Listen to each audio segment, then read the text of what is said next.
बिस्मिल्लाहिर्रहमानिर्रहीम। अस्सलाम वालेकुम नाज़रीन, आप यूट्यूब चैनल देख रहे हैं। मैं इमरान खान हूँ। सबसे पहले एक ब्रेकिंग न्यूज़ जो रात गए आई है। रात 27वीं की रात थी रमज़ानुल मुबारक की और लोग इबादत कर रहे थे। एक मरतबा फिर पाकिस्तान एयरफोर्स ने अटैक किया अफ़गानिस्तान पे और काबुल और नंगरहार पे हमले किए गए हैं। और जो पाकिस्तान की तरफ से खबर जारी की गई वो ये है कि दहशतगर्दों पे हमले किए गए हैं और जो कुछ अस्करी मकामात और अहदाफ हैं उन्हें निशाना बनाया गया है। ये दावा पाकिस्तान की जानिब से किया गया, लेकिन अफ़गानिस्तान से कुछ तस्वीर, वीडियोज़ और इंटरव्यूज़ सामने आए हैं और अफ़गानिस्तान की हुकूमत ने एक दावा किया है। ख़ास तौर पे अफ़गानिस्तान की वजारत इत्तलात और वजारत सेहत, उन्होंने बताया कि ये हमला एक अस्पताल पर हुआ काबुल में, और ये अस्पताल था जो लोग मनशियात के आदी होते हैं उनके इलाज के लिए उन्हें जमा करवा देते हैं अस्पतालों में, वहाँ उनका ट्रीटमेंट होता है, वहाँ उन्हें रखा जाता है।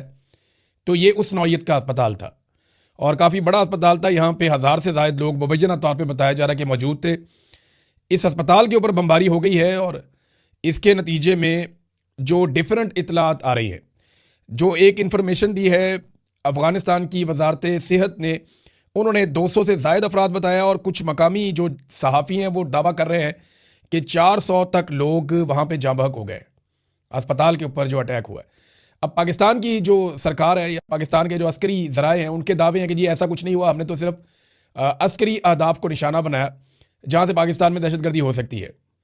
जबकि अफ़गानिस्तान की गवर्नमेंट और उनकी वजारत वो ये कह रहे हैं कि अब पाकिस्तान ने जो एरियल स्ट्राइक किया है, फ़िज़ाई हमला किया है, उसके नतीजे में अस्पताल के ऊपर बम गिरे हैं और वहाँ पे लोग जाँ बहक हुए हैं। अब इसकी मज़ीद तहकीकात होंगी, आलमी इदारे इस पर बात करेंगे तो पता चलेगा कि क्या हुआ। लेकिन बड़ा अफसोसनाक वाक़या है।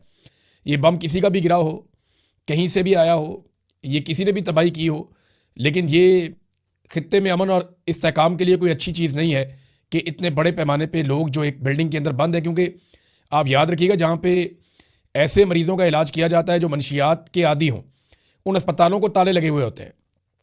वहाँ सिक्योरिटी का बड़ा कड़ा इंतज़ाम होता है और कोशिश की जाती है कि वहाँ से बाहर ना निकल सकें ये लोग, क्योंकि ये भागने की कोशिश करते हैं दौरान इलाज।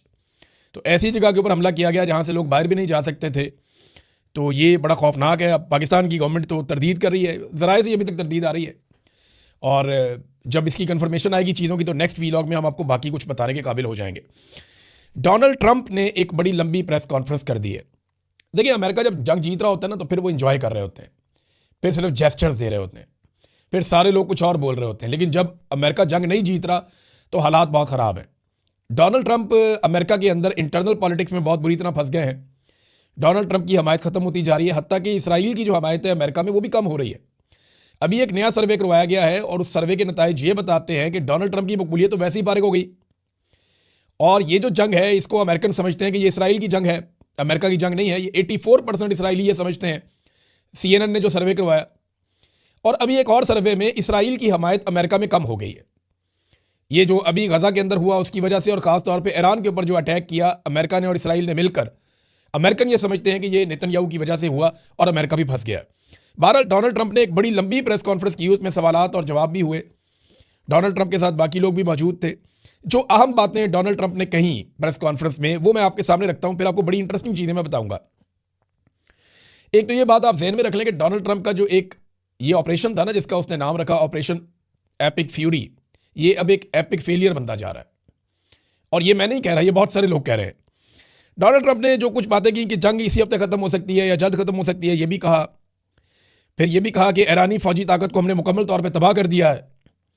फिर सेम टाइम में डोनाल्ड ट्रंप ने यह भी कहा कि ईरान हज़ारों मिसाइल आसपास के ममालिक पर दाग रहा है जो इस जंग में शामिल होने की तवक्को नहीं रखते।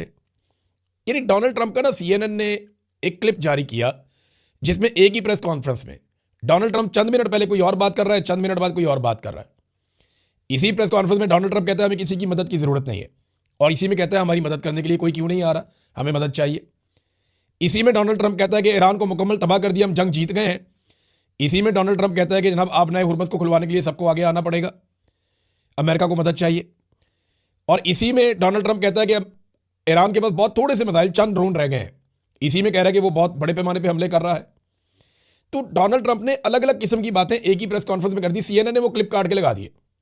CNN डोनाल्ड ट्रंप से बदले ले रहा है जो कुछ डोनाल्ड ट्रंप ने CNN के साथ किया माजी में। बहरहाल डोनाल्ड ट्रंप ने कहा कि ईरानी फौजी कुव्वत को हमने तबाह कर दिया है, इस जंग के बाद दुनिया ज़्यादा महफूज हो जाएगी।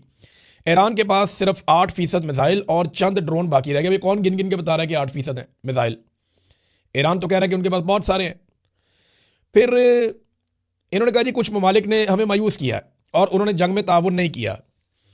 नेटो के हवाले से डोनाल्ड ट्रंप ने कहा कि हमने नेटो पर अरबों डॉलर खर्च किए हैं मगर वो हमारे दिफा के लिए मौजूद नहीं है और आबनाए हुरमत पे हमें मदद नहीं दी गई। अमेरिका का सिर्फ 1% तेल आता है आबनाए हुरमत से, जबकि चीन 90%, जापान 95%, कोरिया अपना 35% तेल आबनाए हुरमत के रास्ते से हासिल करता है। ये तमाम ममालिक अपने बहरी बेड़े भेजें और इनकी ये जिम्मेदारी बनती है। अब डोनाल्ड ट्रंप इन तमाम ममालिक को कह रहे हैं कि आओ और आकर मदद करो और आबनाए हुरमत को खुलवाओ, हमसे नहीं खुल रहा। तो ये तमाम ममालिक जानते हैं कि उसको खुलवाने का सबसे आसान तरीका यह है कि जंगबंदी हो जाए, इसराइल और अमेरिका यहाँ से पीछे हट जाएं, तो ईरान ऑटोमेटिकली इसको खोल देगा, क्योंकि ईरान की लड़ाई अरबों के साथ तो है ही नहीं। ईरान ने तो आबनाए हुरमत को बंद किया सिर्फ और सिर्फ डोनाल्ड ट्रंप को तकलीफ देने के लिए या दुनिया को यह बावर करवाने के लिए यहाँ जंग लगी हुई है, तुम्हें फर्क पड़ना चाहिए। क्योंकि अगर आबनाए हुरमत बंद नहीं होता तो अमेरिका और इसराइल चाहे 5 साल मारते रहे ईरान को, दुनिया को परवाही नहीं है, सबका तेल जा रहा है।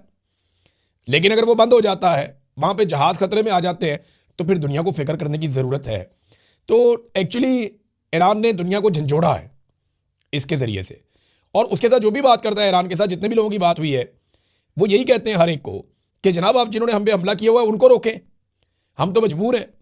वो कहते हैं जी हमारी मईशत मुतासिर हो रही है, तो ईरानी कहते हैं हमारी 40 साल से मईशत मुतासिर हो रही है, 40 साल से ज़ायद हो गए हम पे पाबंदियाँ लगी हुई हैं, हम कहाँ जाएँ, हमारे बारे में कौन सोचेगा। तो वो ईरान के पास जवाब है हर चीज़ का।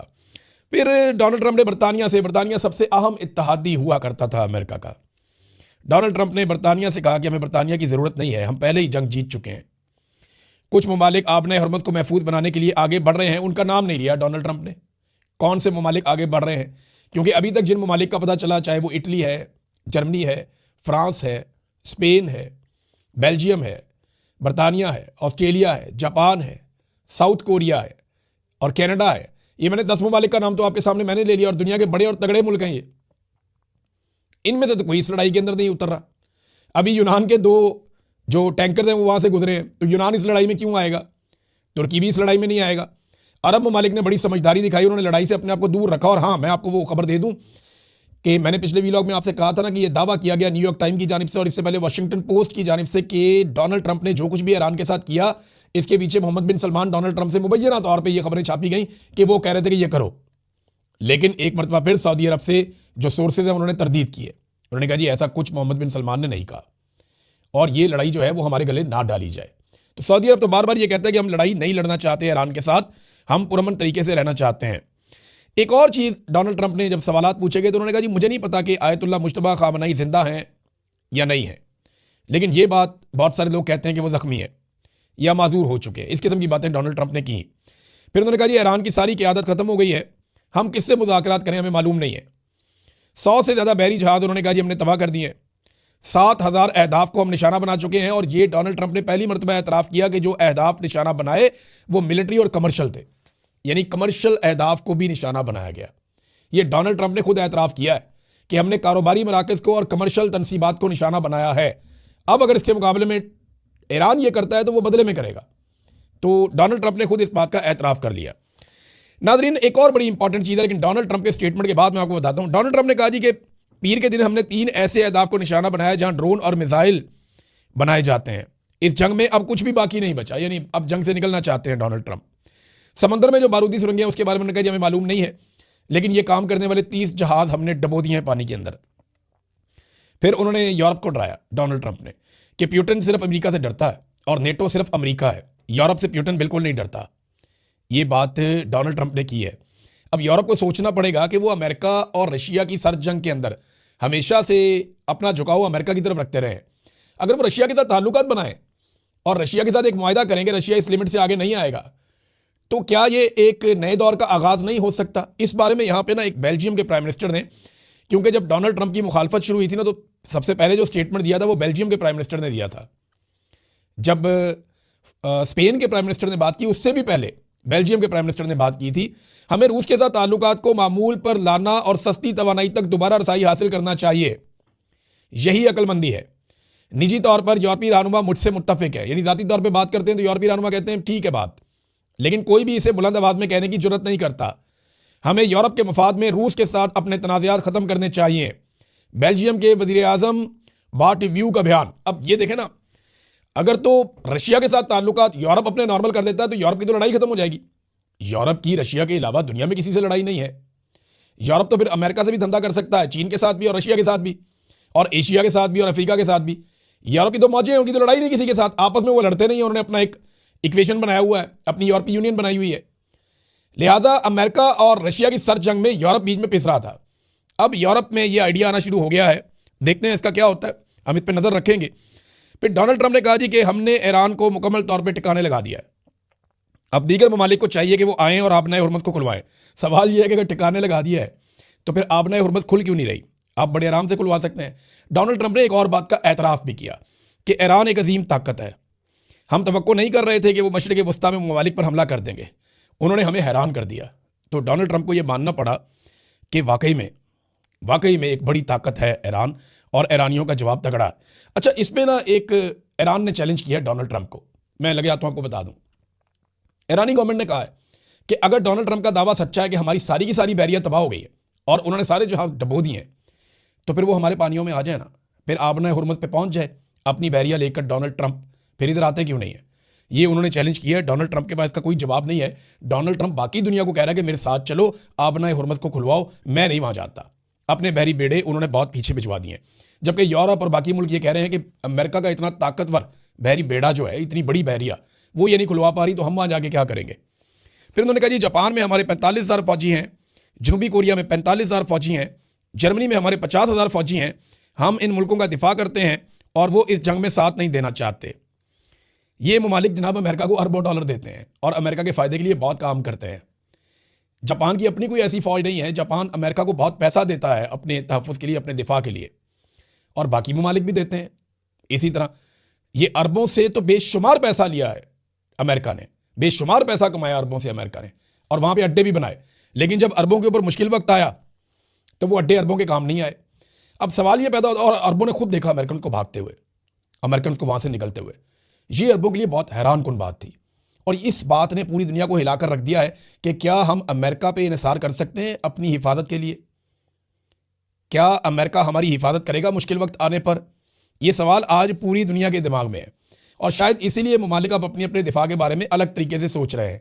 दुनिया जो है वो करवट ले रही है, ये तब्दीली आएगी, आप देखिएगा 8-10 साल के अंदर बहुत सारी चीज़ें बदल जाएंगी। एक और सवाल उठाया जा रहा है पूरी दुनिया में कि जिस अमेरिका और इसराइल का ये हाल ईरान ने कर दिया है, अगर कहीं इस अमेरिका और इसराइल की लड़ाई रूस के साथ या चाइना के साथ हो गई तो इनका क्या बनेगा?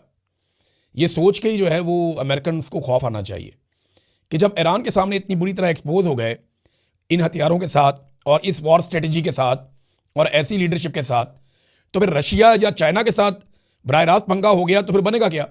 अब इसराइल की हालत ये हो चुकी है कि उनके इंटरसेप्टर्स तकरीबन बढ़ चुके हैं, फारग ही हो गए हैं। अब इसराइल के अंदर कोई ऐसा निज़ाम मौजूद नहीं है जो ईरानी मिसाइल आए और उनको रोके।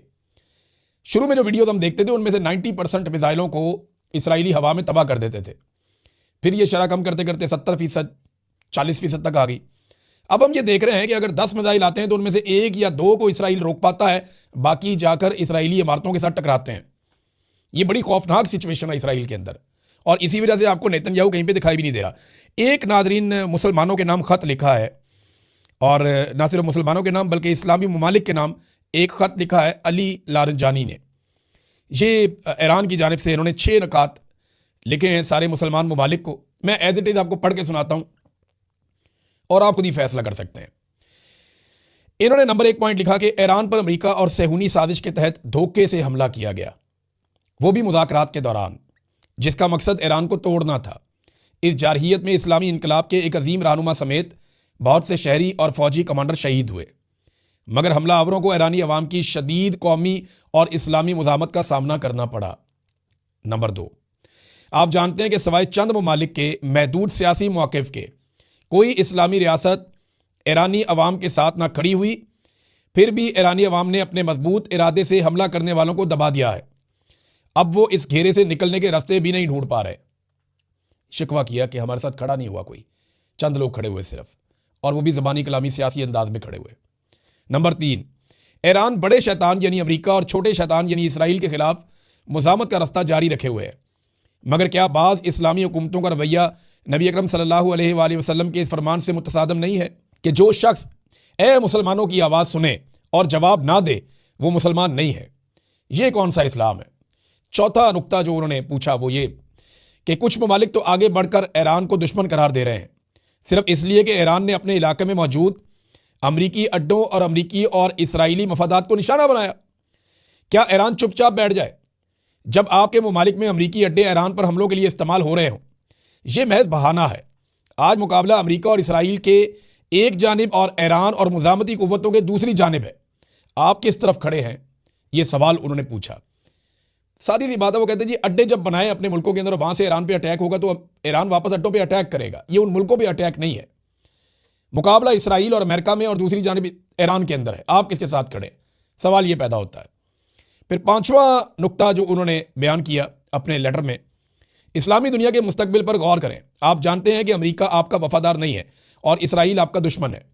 एक लम्हे ठहरें, आप अपने पर और खित्ते के मुस्तकबिल पर गौर करें। ईरान आपके साथ मुखलिस है, वो आप पर गलबा नहीं चाहता। यानी ईरान यहाँ कब्जा नहीं करना चाहता, ईरान यहाँ पे कोई एक्सटेंशन नहीं करना चाह रहा, कोई एक्सपेंशन का प्लान नहीं है, वो इसराइल का है। तो ये ईरान ने यहाँ पे क्लियर किया कि अमेरिका आपका वफादार नहीं है, ईरान गलबा नहीं चाहता, ईरान आपका दोस्त है। नंबर 6, अगर उम्मत मुस्लिमा मुकम्मल ताकत के साथ मुत्तहिद हो जाए तो ये इत्तेहाद तमाम इस्लामी ममालिक के लिए सलामती, तरक्की और आज़ादी की ज़मानत बन सकता है।